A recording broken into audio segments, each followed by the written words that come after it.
क्या generative AI असल में जवाब सोचती है या बस अगला टोकन अनुमान लगाती है?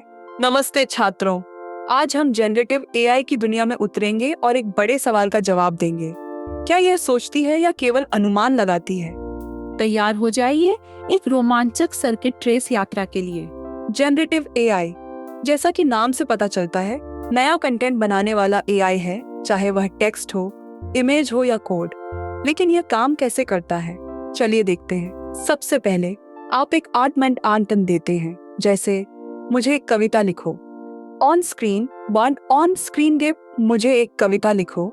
यह प्रॉम्प्ट सीधा एआई मॉडल में नहीं जाता। इसे छोटे छोटे टुकड़ों में तोड़ा जाता है, जिन्हें टास्क कहते हैं। ये थॉर्डन्स एक पूरा शब्द का हिस्सा या यहाँ तक कि विराम चिन्ह भी हो सकते हैं।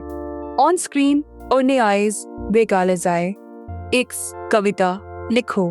अब एआई मॉडल इन दोष को लेता है अपने विशाल ट्रेनिंग डेटा प्रशिक्षण डेटा से, जिसमें अरबों टेक्स्ट शामिल होते हैं। इसने भाषा के पैटर्न, व्याकरण और संदर्भ सीखे हैं। मॉडल हर संभावित अगले टोकन के लिए एक प्योर डिस्ट्रीब्यूशन संभावना वितरण बनाता है। यह अनुमान लगाता है कि इनपुट के आधार पर अगला सबसे संभावित टोकन क्या होगा। On screen probability distribution frame 0.8 10.8 G1.8 G1 2.22 जिस टोकन की संभावना सबसे ज्यादा होती है उसे चुना जाता है और आउटपुट में जोड़ दिया जाता है। ऑन स्क्रीन आउटपुट मुझे एक कविता लिखो प्रेम।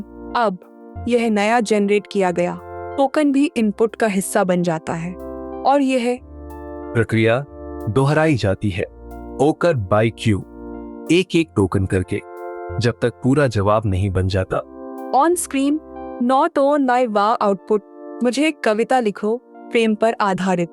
छात्रों, यहीं पर एक आम गलती होती है। कई लोग सोचते हैं कि एआई सोच रहा है या समझ रहा है।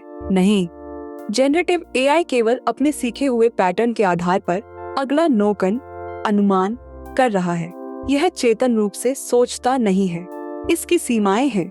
यह कभी कभी हाल्यूसिनेट कर सकता है, यानी आत्मविश्वास के साथ गलत जानकारी दे सकता है या बीएस पूर्वाग्रह दिखा सकता है, क्योंकि यह केवल अपने ट्रेनिंग डेटा पर निर्भर करता है, जिसमें कमियां हो सकती हैं। इसलिए इसके आउटपुट का यूवी और सत्यापन बहुत जरूरी है।